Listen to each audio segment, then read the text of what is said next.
The president of Barcelona wants Nico Williams, while the manager wants Dani Olmo. But what if we got them both? Well, I signed both of them to see if we can outperform Real Madrid next season. Wait, please like the video and subscribe to the channel as it helps a great amount. Before I get into rebuild, I just want to quickly say thank you for 1,000 subscribers. It means a lot. You guys are liking the videos, especially that Manchester United video that you guys blew up. It means a lot. I don't want to take up too much time, so let's get into the rebuild.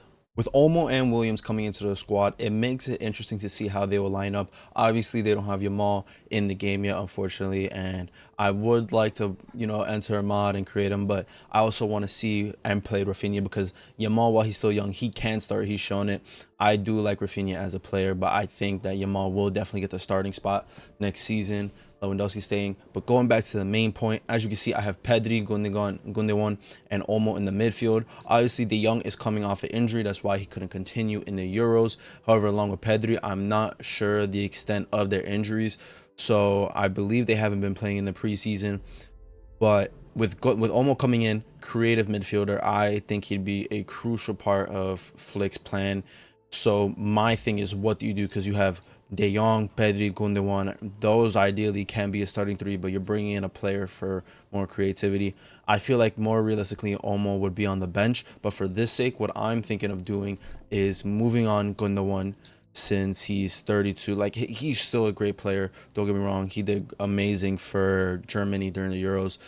But I think this three would be extremely dangerous because we've seen the link up with Olmo, with Williams, and Pedri since they were winning. They did win the Euros together. Now, with Balde, because I believe he was injured last season as well, I've decided to, let's say Barcelona is able to get Cancelo for another season. I think you shift him on the right, put Araujo and Koundé in the midfield because I think Koundé, as he plays right back so many times, for not just Barcelona but France as well, I think he's more suited to be that central defender. And then you have Balde with great pace. Having him and Cancelo going up would be extremely dangerous, and I think this team allows for a better attacking threat. Now with the bench, it is interesting because obviously Gavi was injured, but he's coming off. Kubarsi, I'm going to give him a lot of minutes because he did extremely well on his debut for the Champions League to be, I think, 17, 18, 16, 17, win man in the match in a Champions League group stage game. That's extremely impressive. And then Roque, I think I'm going to loan him out for a season and then have Ferran Torres be the backup striker. Reason is that under Xavi, if Xavi was to stay, he would have gone. Hansi Flick, I'm not sure of his plans with Victor Roque, so I'm actually going to move him on loan for the first season and see if he develops and can potentially take over Lewandowski's spot, because I think that was the whole purpose. I think Lewandowski should get 1 season max at Barcelona and then either retire, move to Saudi, depending on what happens, because if he ends up being a beast at 36, 37, then fair dues to him. But then in terms of sees him as a future in that pivot role, as a more defensive player, because as we know, De Jong, he does slot into that CDM for Barcelona. However, he's more of a creative midfielder, going up front, box to box type of player. He can do everything. So I'm thinking of giving him a lot of play time, and then we're gonna obviously move on players. I think Felix, Barca shouldn't try to get him again. I love him as a player, but after the Euros, not much of an issue, but just he didn't perform as much towards the end. I don't know if that was Xavi's decision.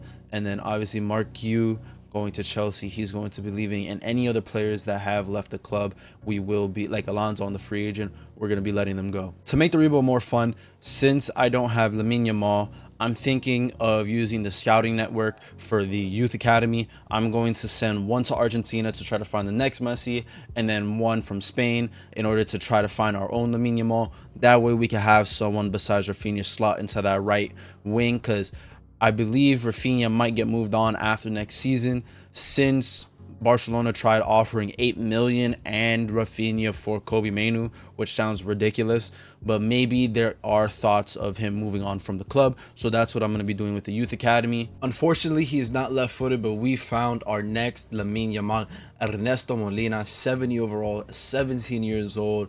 Look at those playstyles, 4 to 5 playstyles. It makes perfect sense that he takes over. And if we promote him to the senior team, you're going to see that he is going to be coming in at a whopping, where is he, 3.3 mil. First scouting report just before the season started. So we're going to make sure that he gets a good amount of play time. We're going to make sure he develops significantly quickly. We're going to get that weak foot up and then that attacking work rate. So that is an extremely good find. But then when we go to the Argentinians, not much promising talents that I'm thinking of promoting, most likely, because here, striker, depending on how fast, he's 6'2", so not quite the next Messi, but we'll see how he develops, as well as Giraldo, right-footed, unfortunately, but he looks like he can develop pretty quickly. Let's work on that shooting. Passing. We'll work on his passing, but we'll see if they develop. Hopefully, we find another Argentinian during the season that we can promote and potentially loan out or have as a rotational option. As of now, we're starting with one trophy. It's the end of the season. We beat Real Madrid in the Supercopa final. Let's see how we did in the Copa de España.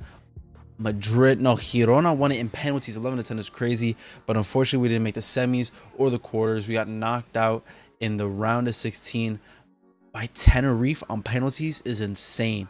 I was extremely sad when that happened, but we do make it to the Champions League final, so I'm extremely happy with that. So we got one trophy, the chance to get two. Do you guys think the trouble was on? If I go to the league, I'm gonna click it. Nope. Second place, as you can see, we're at the top there, but if we go up 13 points, can I do math? Yes, I can do math. 13 points. Real Madrid were up, only 3 losses. The goal difference was not that far off, but as you can see, they scored way more. So clearly, we have some work to do, but hopefully we can win. As you can see, we're going to put the squad up. We have Torres. Torres has developed very nicely. So has Nico Williams. Look at that midfield. Gundogan has started going down. And if you're wondering where Dani Olmo is, he got injured in the last game or the second to last game. He picked up a calf or hamstring injury, so unfortunately he won't be in the final. So we'll be having Gavi, Pedri, and De Jong in the midfield, which I think is most likely deserving. Our Lamine Yamal, has developed okay. He's 74 overall. I do want to get him more playtime. Rafinha has been playing extremely well. You'll see that he was one of our best players. However, he hasn't developed, so I'm thinking of moving him on and getting another player. On top of that, Lewandowski, he will be starting. He's been declining. He started, I think, at a 90. I think he started at a 90, so he went down 2 ratings. He still did really good for us though, so I'm not mad. Gundogan has gone down as well. I brought back Fati. I never got to mention. I brought back Fati, and then I also brought back, where is he? Did I miss him? Garcia from Girona. He played really well as a center back, so I think he's a good rotational option to have.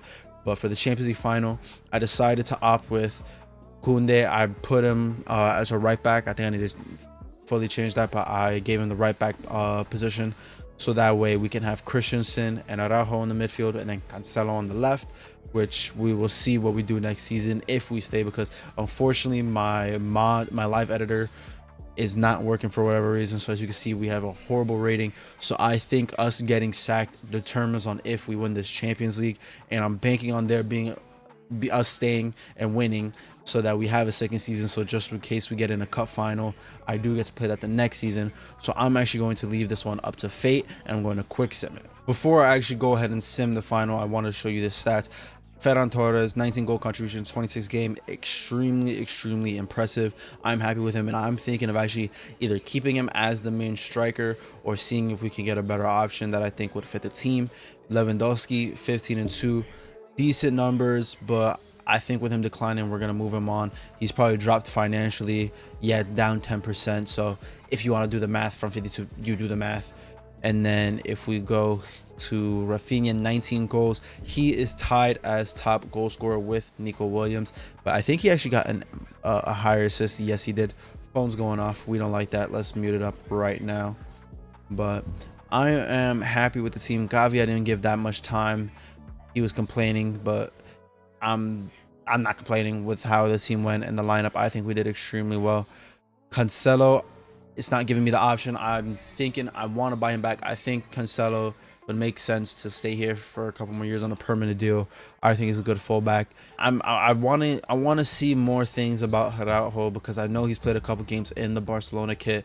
I don't know if they have plans. I don't know if Las Palmas actually bought him fully. So I do want to see on that, because a lot of things have been quiet besides just internal stuff for preseason. but 19 clean sheets from Ter Stegen. Don't know why his jersey's all blacked out, but I believe he's been the best goalkeeper. He got goalkeeper of the tournament. I think he had the most clean sheets in the league, so I'm happy with him, and he definitely still can go for like another 2 years. So that's it with the stats. We're gonna go, stop playing games, and quick sim the final. All right, 3, 2, 1. Quick simming. Hopefully we see the win. We lose on penalties. De Jong and Rafinha missed their penalties. No way. We went all the way just to lose on penalties. It's the next season. We're going to try to make it back to the Champions League final and win. As you see, the budget is 240 million.